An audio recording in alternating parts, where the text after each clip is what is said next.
Inventory is also known as raw material management in Petpooja inventory. Let us understand the life cycle of a raw material. It all begins with the first step of assessing the need, where you will be analyzing your past order history or forecasting your future consumption. Once that is done, we move towards the step of purchase. Purchase begins with the sub-step of inquiry, where you inquire about the goods in the market and you find your suitable vendor.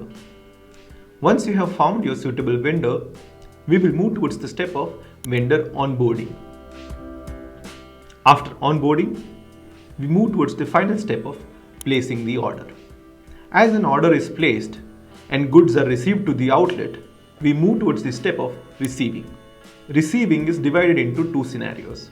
The first one being purchase return, where we will be returning the goods in partial or full quantity back to the vendor for any reason.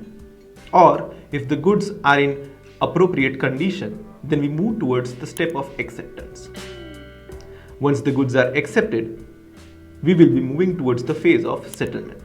Inside settlement, the first activity would be of payments, where you mark a payment mode and amount against a particular invoice.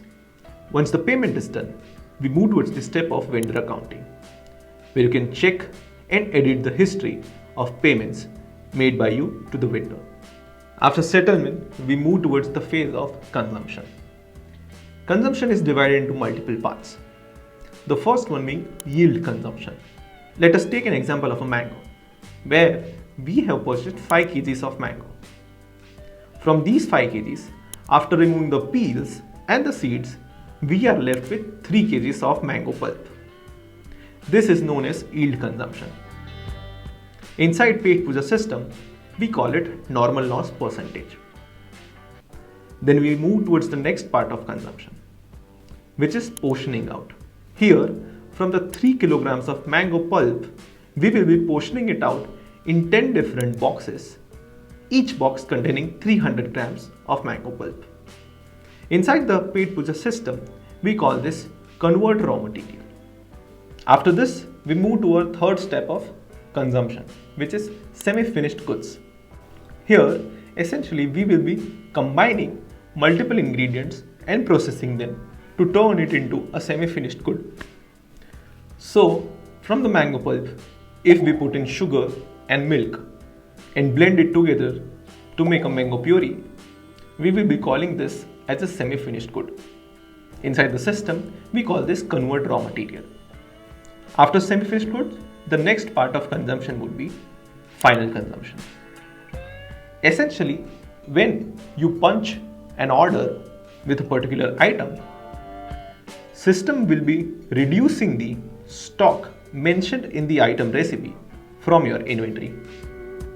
So for example, if one mango milkshake would contain mango puree plus milk plus ice cream, your system will automatically reduce the stock of mango puree, milk and ice cream from your inventory as soon as the order is punched and billed. This is known as final consumption. During all these stages, in any case, if there is some kind of wastage or expiry, after mentioning it into the system, automatically those wastage and expired goods will be reduced from your stock level. Now, let us understand the inventory mediums. The first medium is physical medium, which accounts for the physical stock left with us. The second medium would be digital medium, which accounts for the ideal stock which is supposed to be left with us after the consumption has taken place as per the item recipe. For an example, after my entire operations are concluded, my physical inventory contained 3 kilograms of sugar, and when the day started, it was 5 kilograms of sugar. As per my system, it is showing that I should have 3.5 kilograms of sugar left instead of 3. Now, the difference of 500 grams is considered variance. Hence, maintaining inventory in two mediums physical and digital, is necessary. Let us now explore all the features in depth. The link of inventory playlist is mentioned in the description. Thank you.